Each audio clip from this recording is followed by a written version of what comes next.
பாரதிய ஜனதா கட்சியின் குடியரசுத் தலைவர் வேட்பாளர் ராம்நாத் கோவிந்துக்கு அதிமுக அம்மா அணி ஆதரவு அளிக்கும் என முதலமைச்சர் எடப்பாடி பழனிசாமி தெரிவித்துள்ளார்.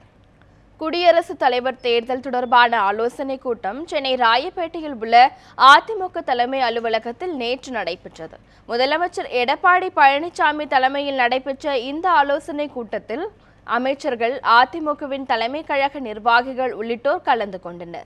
ஆலோசனை கூட்டத்திற்கு பிறகு செய்தியாளர்களிடம் பேசிய முதலமைச்சர் எடப்பாடி பழனிசாமி, பிரதமர் நரேந்திர மோடி கேட்டுக்கொண்டதற்கு இணங்க குடியரசுத் தலைவர் தேர்தலில் பாரதிய ஜனதா கட்சி வேட்பாளர் ராம்நாத் கோவிந்தை ஏகமனதாக ஆதரிப்பதாக தெரிவித்தார். தலைமை கழகத்துடைய நிர்வாகிகள், தலைமை பொறுப்பாளர்கள் அனைவரும் ஒன்று கூடி ஒருமனதாக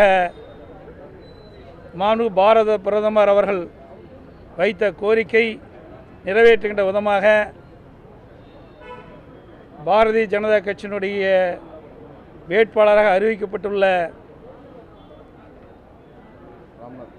மரியாதைக்குரிய உயர் திரு ராம்நாத் கோவிந்த் அவர்களை ஏகமனதாக ஆதரிக்கிறோம் என்று தீர்மானிக்கப்பட்டது என்பதை தெரிவித்துக் கொள்கின்றேன்.